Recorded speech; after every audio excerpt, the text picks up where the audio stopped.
Hello students. आज हम जो टॉपिक करेंगे वो हमारा आज का टॉपिक है explanation of law of demand. इसमें हम जो मांग का नियम है उस मांग के नियम की व्याख्या करेंगे। तो मांग का जो नियम है वो हम पहले ही जो वीडियो बनाई थी उस वीडियो के अंदर डिस्कस कर चुके हैं।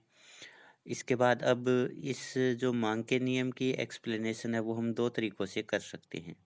एक, मांग तालिका के द्वारा हम मांग के नियम की एक्सप्लेनेशन कर सकते हैं और दूसरा मांग वक्र के द्वारा हम मांग के नियम की एक्सप्लेनेशन कर सकते हैं।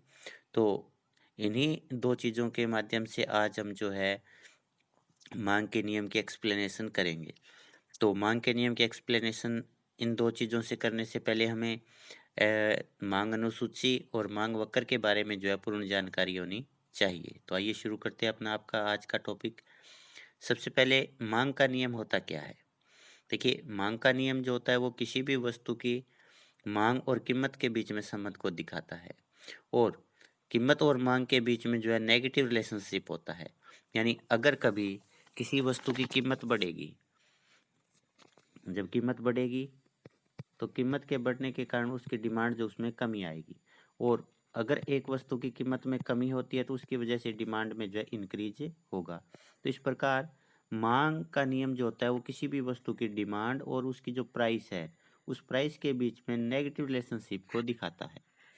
तो अब इस मांग के नियम को हम जो है वो एक्सप्लेन कर सकते हैं, इसकी व्याख्या कर सकते हैं। वो हम करेंगे मांग अनुसूची के द्वारा और दूसरा मांग वक्र के द्वारा। यानी इसके लिए हमें जो है एक डिमांड शेड्यूल की ज़रूरत पड़ती है लॉ ऑफ डिमांड डिमांड को एक्सप्लेन करने के लिए, और दूसरा हमें जो है डिमांड कर्व की ज़रूरत पड़ती है। तो आइए अब हम एक एक करके इनको डिस्कस करते हैं। सबसे पहले डिमांड शेड्यूल होती क्या है? देखिए, अनुसूची पहले हम आपा जानते हैं कि अनुसूची क्या होती है। अनुसूची जो है एक टेबल होती है जिस टेबल के अंदर दो या दो से अधिक संबंधित चरों के आंकड़े दिए गए होते हैं। तो जब कभी भी हम किन्हीं आंकड़ों को संख्यात्मक रूप में व्यक्त करते हैं तो वो हमारे पास में अनुसूची टेबल या शेड्यूल बन जाती है। तो मांग अनुसूची जो होती है वो एक ऐसी अनुसूची होती है जो अन्य बातें समान रहने पर, अन्य बातें समान रहने का मतलब क्या है कि केवल यहाँ पर हम दो ही चीज़ों के बीच में संबंध देख रहे हैं। वो संबंध है कीमत और मांग। तो मांग को प्रभावित करने वाले जो अदर फैक्टर है वो कांस्टेंट है, यानी ये मांग के नियम की मान्यताएं हैं। तो अन्य बातें समान रहने पर किसी वस्तु की कीमत और उसकी मांगी गई मात्रा के बीच संबंध दिखाती है। तो जब कभी भी हम आंकड़ों के माध्यम से किसी वस्तु की अलग अलग कीमतों के ऊपर मांग की अलग अलग मात्रा को दिखाते हैं तो उसको हम जो है डिमांड शेड्यूल या मांग अनुसूची कहते हैं। मांग अनुसूची दो प्रकार की होती है। पहली मांग अनुसूची है व्यक्तिगत मांग अनुसूची यानी इंडिविजुअल डिमांड शेड्यूल, और दूसरी है बाजार मांग अनुसूची यानी मार्केट डिमांड शेड्यूल। तो आइए अब हम एक एक करके इनको डिस्कस करते हैं। सबसे पहले हम इंडिविजुअल डिमांड शेड्यूल के बारे में जानेंगे, उसके बाद हम जो है मार्केट डिमांड शेड्यूल के बारे में जानेंगे। सबसे पहले व्यक्तिगत मांग अनुसूची क्या होती है? जैसा कि अनुसूची हमें किस चीज़ के बारे में बताती है? अनुसूची एक वस्तु की विभिन्न कीमतों और उसकी मांगी गई मात्रा के बीच संबंध को दिखाती है। तो जब हम व्यक्तिगत मांग अनुसूची की बात करते हैं तो इससे हमें ये पता चल जाता है, इसको देखने से ही, कि ये किसी एक व्यक्ति विशेष द्वारा विभिन्न कीमतों पर किसी वस्तु की मांगी गई मात्रा को दिखाती है। तो जब एक व्यक्ति के द्वारा विभिन्न कीमतों के ऊपर एक वस्तु की जो मात्रा खरीदी जाती है या खरीदने के लिए व्यक्ति तैयार होता है तो उसको हम जो है व्यक्तिगत मांग अनुसूची कहते हैं। तो इसकी हम परिभाषा देखते हैं, इसका अर्थ जानते हैं। व्यक्तिगत मांग अनुसूची वह अनुसूची होती है जो अन्य बातें समान रहने पर, यहाँ पर अन्य बातें समान रहने का मतलब मांग के नियम की मान्यताएं हैं, एक निश्चित समय में किसी एक व्यक्ति द्वारा विभिन्न कीमतों पर किसी वस्तु की मांगी गई मात्राओं को दिखाती है। तो एक निश्चित समय में कोई भी व्यक्ति जो होता है किसी वस्तु की अलग अलग कीमतों पर जो मात्रा खरीदता है उस मात्रा को दिखाने वाली अनुसूची या टेबल को हम जो है व्यक्तिगत मांग अनुसूची कहते हैं। अब व्यक्तिगत जो मांग अनुसूची है उसका हमारे पास में एक टेबल है, उस टेबल के माध्यम से आप देखते हैं, जब 1 रुपए कीमत है किसी वस्तु की, तो एक व्यक्ति, सपोज कि ये ए व्यक्ति है, तो एक व्यक्ति जो उसकी 4 वस्तुओं की मांग करता है, जब कीमत बढ़ करके 2 हो जाती है तो वस्तु की मांग करता है 3 वस्तुओं की, और जब कीमत बढ़ करके 3 रुपए हो जाती है तो वही व्यक्ति जो है 2 वस्तुओं की मांग करेगा, और कीमत और बढ़ने पर 4 रुपए हो जाती है तो वह व्यक्ति जो है 1 वस्तु की मांग करेगा। तो इस प्रकार हम क्या देखते हैं कि जैसे-जैसे प्राइस इंक्रीज हो रहा है, वैसे-वैसे डिमांड में कमी होती जा रही है। तो इस प्रकार व्यक्तिगत मांग अनुसूची के द्वारा हम जो है मांग के नियम की एक्सप्लेनेशन कर सकते हैं। तो इस जो हमारे पास में ये इंडिविजुअल डिमांड शेड्यूल है, इसको आप एक्सप्लेन कैसे करेंगे? तो इसको हम एक्सप्लेन ऐसे ही करेंगे कि भी एक तरफ जो है वो कुल्फ़ी की कीमत ली गई है और दूसरी तरफ जो है कुल्फ़ी की माँगी गई मात्रा, एक व्यक्ति के द्वारा माँगी गई मात्रा दिखाई गई है। जब कुल्फ़ी की कीमत 1 रुपए है तो एक व्यक्ति जो है 4 कुल्फ़ियों की माँग करता है, और जब कीमत बढ़ कर के 2 रुपए हो जाती है तो वही व्यक्ति जो है कुल्फ़ियों की माँग पहले से कम अर्थात 3 कुल्फ़ी की माँग करेगा। इसी प्रकार जब कीमत और बढ़ जाती है और कीमत बढ़ कर के 3 रुपए हो जाती है तो वह व्यक्ति जो है 2 कुल्फ़ियों की माँग करेगा। इस प्रकार से 4 रुपए कीमत होने पर वह व्यक्ति केवल 1 ही कुल्फ़ी की माँग करेगा। तो इस प्रकार हम देखते हैं कि ये जो व्यक्तिगत माँग अनुसूची है, ये एक वस्तु की कीमत और माँगी गई मात्रा के बीच में ऋणात्मक संबंध को दिखाती है, और यही जो है माँग का नियम भी है। इसके बाद आता है बाजार माँग अनुसूची। अब बाजार माँग अनुसूची होती है वो क्या है? जैसा कि नाम से पता चल रहा है कि ये एक बाजार के अंदर क्योंकि किसी कोई भी जो बाजार होता है उस बाजार में बहुत सारे उपभोक्ता होते हैं। तो एक बाजार के अंदर जितने भी उपभोक्ता होते हैं, सभी उपभोक्ताओं द्वारा विभिन्न कीमतों पर जो माँग माँग होती है, उस माँग के जोड़ को, जैसे मान लीजिए 2 उपभोक्ता है, तो दोनों उपभोक्ताओं ने 5 रुपए कीमत के ऊपर किसी वस्तु की कितनी माँग की? हम दोनों की माँग जोड़ लेते हैं, तो बाजार माँग आ जाएगी। अगर 3 उपभोक्ता है तो हम तीनों की माँग को जोड़ लेंगे एक ही कीमत के ऊपर। तो इस प्रकार से बाजार माँग अनुसूची जो होती है वो सभी व्यक्तियों या सभी उपभोक्ताओं द्वारा विभिन्न कीमतों पर माँगी गई मात्रा के जोड़ को दिखाती है। तो इसके हम अर्थ देखते हैं। बाजार माँग अनुसूची वह अनुसूची होती है जो अन्य बातें समान रहने पर बाजार में सभी व्यक्तियों द्वारा किसी वस्तु की विभिन्न कीमतों पर खरीदी गई मात्रा के योग को दिखाती है। तो अलग-अलग व्यक्ति होते हैं, सभी व्यक्ति एक कीमत के ऊपर कोई कम मात्रा के माँगता है वस्तु की, कोई ज़्यादा मात्रा माँगता है। तो उस कीमत के ऊपर, पर्टिकुलर प्राइस के ऊपर जितने भी व्यक्ति हैं, जितने भी उपभोक्ता हैं, सभी उपभोक्ताओं द्वारा जितनी वस्तुओं की माँग की जाती है, अगर हम सभी वस्तुओं की माँग का जोड़ कर लेते हैं, तो वो हमारे पास में क्या आ जाती है? बाजार माँग अनुसूची या मार्केट डिमांड शेड्यूल। तो इसको भी आप एक टेबल के द्वारा देखते हैं। बाजार मांग अनुसूची, ये देखिए, बाजार मांग अनुसूची के अंदर हमारे पास में जो है वो एक कुल्फी है, कुल्फी की प्राइस 1, 2, 3, 4 रुपए है। अब ए व्यक्ति जो है 4 रुपए, 1 रुपए कीमत के ऊपर 4 वस्तुओं की, 4 कुल्फियों की मांग करता है। बी व्यक्ति जो है वो 2 रुपए कीमत के ऊपर 3 कुल्फियों की डिमांड करता है, और 3 रुपए कीमत की और कुल्फियों की डिमांड करता है। इसी प्रकार से 4 रुपए कीमत के ऊपर ये केवल 1 कुल्फी की डिमांड करेगा।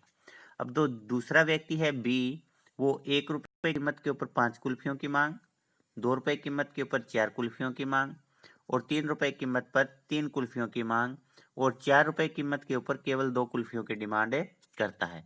तो इस प्रकार अगर हम ये देखते हैं कि बाजार के अंदर केवल 2 ही उपभोक्ता है, ए और बी, तो अगर आप इतनी दिखाते केवल ए की, तो ये व्यक्तिगत मांग अनुसूची है। आप इसको नहीं दिखाते, हम केवल इतने पार्ट को अगर दिखाते हैं तो ये भी व्यक्तिगत मांग अनुसूची है। इसके अलावा अगर हम इन दोनों को जोड़ लेते हैं, अगर इन दोनों की मांग को जोड़ लेते हैं एक ही कीमत पर, तो 1 रुपए कीमत के ऊपर दोनों ने कितनी वस्तुओं की मांग की? ए ने 4 की, बी ने 5 की, टोटल हो गई 9 की। 2 रुपए कीमत के ऊपर दोनों ने 3 + 4 7 वस्तुओं की मांग की। 3 रुपए कीमत के ऊपर दोनों ने 2 + 3 5 वस्तुओं की मांग की, और जब कीमत 4 रुपए है तो दोनों ने केवल 3 वस्तुओं की मांग की है। तो इस प्रकार से हम देखते हैं जैसे जैसे कीमत बढ़ती जा रही है वैसे वैसे मांग में कमी होती जा रही है। तो बाजार मांग अनुसूची वह अनुसूची होती है जो एक बाजार के अंदर सभी उपभोक्ताओं द्वारा विभिन्न कीमतों पर की गई मांग के समस्तरीय जोड़ को दिखाती है। अब यहाँ पर एक शब्द आता है समस्तरीय। समस्तरीय, सम का मतलब बराबर का स्तर, बराबर का स्तर किसका है? कीमत का। हम ये नहीं कह सकते कि भी हमने 1 रुपए कीमत के ऊपर ए की ये मांग ले ली और बी की ये मांग ले ली, ऐसा नहीं है। हम 1 रुपए कीमत के ऊपर सभी उपभोक्ता जितनी ए की कीमत के ऊपर मांग करते हैं उसको आप जोड़ेंगे। तो हम 1 रुपए कीमत के ऊपर इसको जोड़ लिया, इसको जोड़ लिया, तो ये क्या है? समस्तरीय जोड़ है। तो ये क्या है? समस्तरीय जोड़ है। ये भी क्या है? समस्तरीय जोड़ है। तो इस प्रकार हम एक बाजार के अंदर सभी उपभोक्ताओं द्वारा विभिन्न कीमतों पर मांगी गई मात्रा के जोड़ को जो है बाजार मांग अनुसूची कहते हैं। अगर यहाँ पर 3 उपभोक्ता होते तो हम तीनों का की मांग को जोड़ कर लेते। अगर यहाँ पर 4 उपभोक्ता होते तो चारों की मांग का जोड़ कर लेते। तो एक बाजार में जितने भी उपभोक्ता होते हैं सभी उपभोक्ताओं द्वारा विभिन्न कीमतों पर जो मांग की जाती है उस मांग के जोड़ को हम बाजार मांग अनुसूची कहते हैं। इसके बाद है मांग वक्र। देखिए वक्र क्या होता है? किसी भी चीज को जब हम रेखाओं के माध्यम से, ग्राफ के माध्यम से प्रकट करते हैं तो वो जो है वक्र कहलाता है। तो यहाँ पर मांग वक्र है। तो मांग वक्र जो होता है वो क्या होता है? हमारे पास में जो मांग अनुसूची है उस मांग अनुसूची को अगर आप वक्र के माध्यम से दिखाते हैं, यानी मांग अनुसूची हमारे पास में क्या दिखाती है? विभिन्न कीमतें और उन कीमतों पर मांगी गई मात्रा को दिखाती है। तो जब आप उसी कीमत और मात्रा को जब रेखाओं के माध्यम से प्रकट करते हैं, वक्र के माध्यम से प्रकट करते हैं, तो वह मांग वक्र बन जाता है। तो जब मांग अनुसूची को वक्र में रूपांतरित किया जाता है तो वह मांग वक्र कहलाता है। अब मांग वक्र वह वक्र होता है जो एक निश्चित समय में अन्य बातें समान रहने पर किसी वस्तु की विभिन्न कीमतों पर मांगी गई मात्रा को दिखाता है। अब मांग अनुसूची क्या थी? यही मांग अनुसूची थी। जहां पर वक्र शब्द है वहां पर अनुसूची शब्द था। जैसे मांग अनुसूची वह अनुसूची होती है जो एक निश्चित समय में अन्य बातें समान रहने पर किसी वस्तु की विभिन्न कीमतों पर मांगी गई मात्रा को दिखाती है, और यही मांग वक्र है। केवल अनुसूची की जगह में शब्द इंसर्ट करना है और वो शब्द क्या है? वक्र। डिमांड कराओ। तो मांग वक्र वह वक्र है जो एक निश्चित समय में अन्य बातें समान रहने पर किसी वस्तु की अलग अलग कीमतों पर मांगी गई मात्रा को प्रदर्शित करता है। तो आइए अब हम डिमांड कर्व देखते हैं। ये 2 प्रकार के होते हैं। जिस प्रकार से मांग अनुसूची 2 प्रकार की होती है, व्यक्तिगत मांग अनुसूची और बाजार मांग अनुसूची, उसी प्रकार से मांग वक्र भी 2 प्रकार का होता है, व्यक्तिगत मांग वक्र और बाजार मांग वक्र। तो आइए अब हम इनको एक एक करके डिस्कस करते हैं। सबसे पहले अपन डेफिनेशन देखते हैं। लिप्सी के अनुसार वह वक्र जो किसी वस्तु की कीमत और वस्तु की मात्रा जिसे उपभोक्ता खरीदना चाहता है में संबंध दिखाता है, मांग वक्र कहलाता है। तो वही बात है, मांग वक्र अन्य बातें समान रहने पर एक उपभोक्ता द्वारा अलग अलग कीमतों पर जो मात्रा खरीदी जाती है उसे मांग वक्र कहते हैं। तो डेफिनेशन आप अवश्य जो याद कर लीजिएगा। अब आप देखते हैं व्यक्तिगत मांग वक्र। जैसा कि नाम से पता चल रहा है, व्यक्तिगत मांग वक्र क्या है? एक व्यक्ति का मांग वक्र है। यानी एक व्यक्ति द्वारा अलग अलग कीमतों पर जो वस्तुएं खरीदी जाती है, वस्तुओं की मात्रा खरीदी जाती है, उसको जो दिखाने वाला वक्र है वो क्या कहलाता है? व्यक्तिगत मांग वक्र। जैसे आप कोई भी सामान अलग अलग कीमतों पर खरीदते हो तो अगर आप उसको वक्र के माध्यम से शो करोगे तो वो आपके लिए व्यक्तिगत मांग वक्र है। तो व्यक्तिगत मांग वक्र वह वक्र होता है जो अन्य बातें समान रहने पर एक निश्चित समय में एक उपभोक्ता द्वारा विभिन्न कीमतों पर किसी वस्तु की खरीदी गई मात्रा को दिखाता है। यहाँ पर जो इम्पोर्टेंट बात इसमें नोट करने वाली है वो यही है कि केवल एक ही व्यक्ति द्वारा या एक ही उपभोक्ता द्वारा खरीदी गई वस्तुएं या मांगी गई मांग को दिखाता है। अब आप एक व्यक्तिगत मांग वक्र ड्राइव करते हैं, लेकिन व्यक्तिगत मांग वक्र ड्राइव करने के लिए हमें जो है कोई न कोई डाटा चाहिए, तो आप वही टेबल ले लेते हैं जो अपने पीछे अनुसूची में दिखाई थी। तो व्यक्तिगत मांग अनुसूची इसी को ही अगर आप कन्वर्ट कर देते हैं रेखा में, रेखा चित्र में, तो वो क्या बचेगा? मांग वक्र। तो आप ये डाटा याद रखना। ओ एक्स अक्ष के ऊपर हमने क्वांटिटी ली है और ओ वाई के ऊपर हमने प्राइस लिया है। अब देखिए जब किसी वस्तु की कीमत 1 रुपये है तो उस वस्तुओं की उपभोक्ता जो है वो 4 वस्तुओं की डिमांड करता है। तो आप इन दोनों रेखाओं को मिला दीजिए। 1 रुपये कीमत पर 4 वस्तुओं की मांग। जब कीमत बढ़ करके 2 रुपये हो जाती है तो मांग कम होकर के 3 वस्तुओं की रह जाती है। तो आप इन दोनों को मिला दीजिए। इसी प्रकार से जब कीमत बढ़ करके 3 रुपये हो जाती है तो मांग कम होकर के 2 वस्तुओं की रह जाती है। इसी प्रकार से जब कीमत में और वृद्धि हुई, कीमत 4 रुपये हो गई तो केवल एक वस्तु की डिमांड है। अब ये जो जितने भी इसके कॉर्नर बने हैं, अगर आप इन सभी कॉर्नर को मिला देते हैं तो हमारे पास में ये जो एक रेखा आई है जो ऊपर से नीचे की तरफ बाएं से दाएं की तरफ गिरती हुई है, इस रेखा को हम जो है डिमांड कर्व कहते हैं। तो हमारे पास में जो डीडी मांग वक्र है ये ऋणात्मक ढाल का है। ऋणात्मक ढाल का मतलब ये ऊपर से नीचे की तरफ आ रहा है, और जब कोई भी वक्र ऊपर से नीचे की तरफ आता है, बाएं से दाएं नीचे की तरफ गिरता होता है, तो ये दोनों जो तत्व होते हैं, दोनों तत्व कौन कौन से, मांग और कीमत, इनके बीच में ऋणात्मक संबंध को दिखाते हैं। तो हमने यहाँ पर देखा जब कीमत 1 रुपये से बढ़ करके 2 रुपये हुई तो मांग जो है कम हो गई। जब कीमत और बढ़ी तो मांग और कम हो गई। इस प्रकार से जैसे जैसे कीमतें बढ़ती जा रही है वैसे वैसे मांग में कमी होती जा रही है। तो इस प्रकार मांग वक्र का ढाल जो होता है वो ऋणात्मक होता है। मांग वक्र का ढाल नेगेटिव होता है। आगे के जो वीडियो आएगा उसमें हम ये डिस्कस करेंगे कि मांग वक्र का ढाल ऋणात्मक ही क्यों होता है। लेकिन आज हम जो है ये डिस्कस कर रहे हैं कि भी मांग वक्र होता क्या है। तो मांग वक्र वह वक्र होता है जो यहाँ पर हम व्यक्तिगत मांग वक्र कर रहे हैं। तो व्यक्तिगत मांग वक्र वह वक्र होता है जो एक व्यक्ति द्वारा, सपोज कि ये ए व्यक्ति है, एक व्यक्ति द्वारा विभिन्न कीमतों पर किसी वस्तु की मांगी गई मात्रा के बीच संबंध को दिखाता है। तो ये हमारा डिमांड कर्व है। आप इसको जो अपने हाथ से अवश्य बनाइएगा, और साथ साथ में इसकी एक्सप्लेनेशन भी आपको करनी है। तो एक्सप्लेनेशन वैसे ही करनी है, आप 1 रुपये कीमत से स्टार्ट होना और उसके बाद में आप 4 रुपये मांग है। इसी प्रकार जब 2 रुपये कीमत है तो मांग क्या है। इस प्रकार से जैसे जैसे आप इसको बनाते जाओगे वैसे वैसे आप इसकी एक्सप्लेनेशन भी करते चले जाना।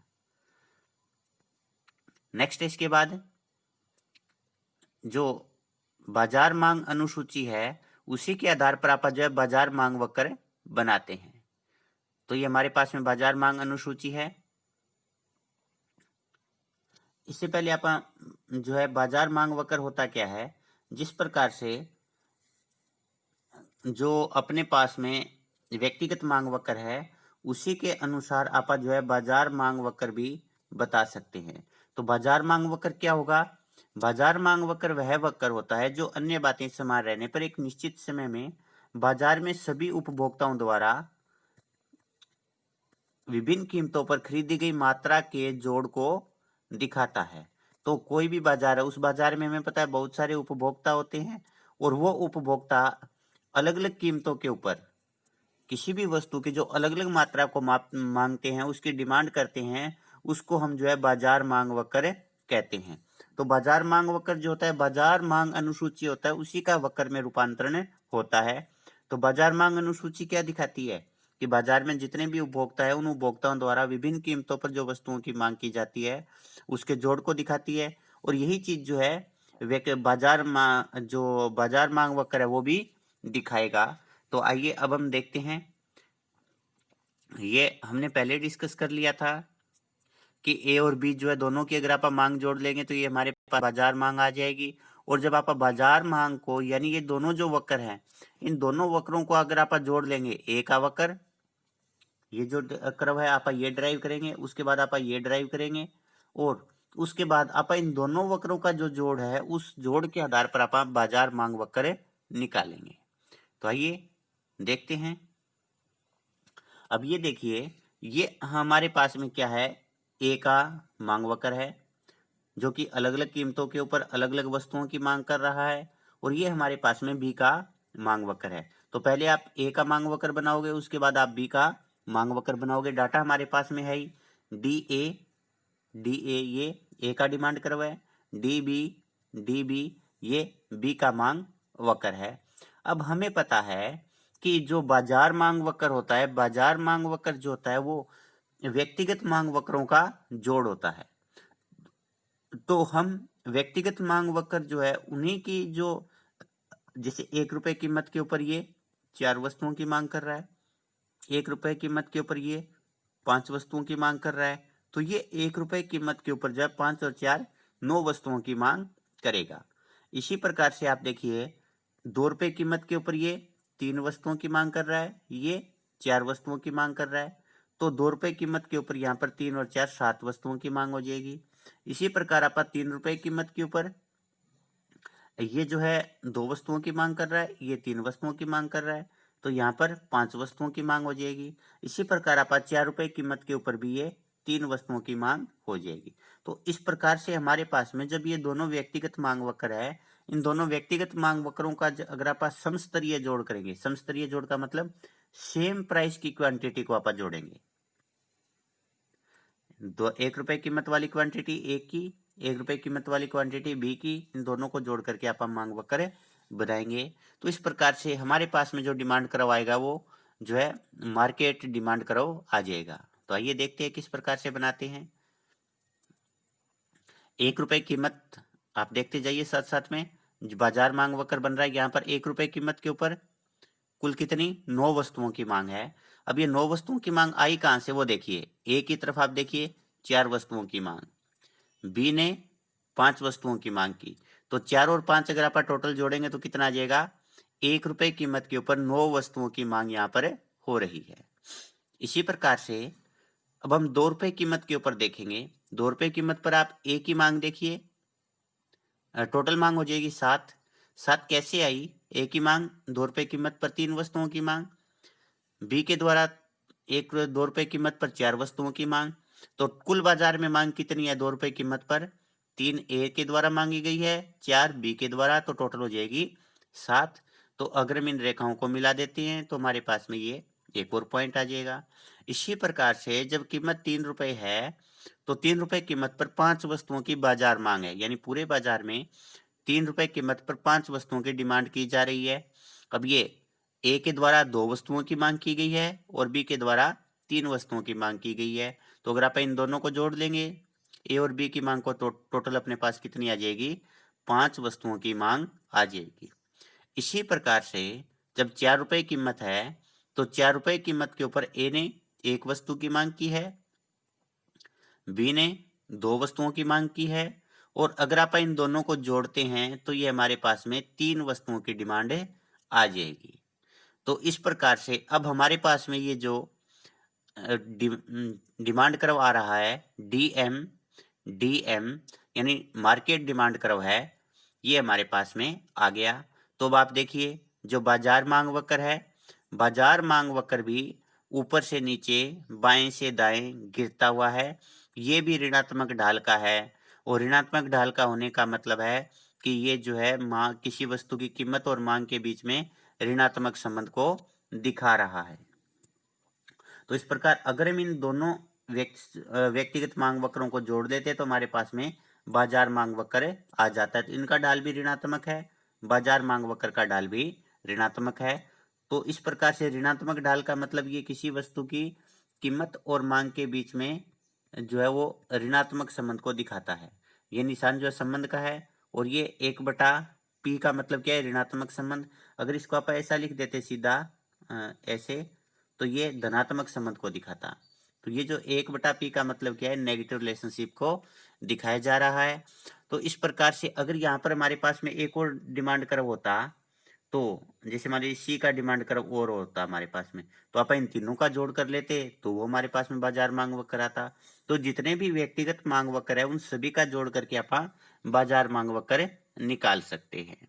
तो इसी के साथ हमारा जो ये आज का टॉपिक है वो समाप्त होता है कि व्यक्तिगत मांग वक्र क्या है, बाजार मांग वक्र क्या है, ये हमने जाना। व्यक्तिगत अनुसूची क्या, मांग अनुसूची क्या है, बाजार मांग अनुसूची क्या है। तो इन चीजों को जो है आप एक बार जो है ड्राइव अवश्य करके देखना, डिमांड कर्व को, व्यक्तिगत मांग वक्र को भी और बाजार मांग वक्र को भी। Thank you.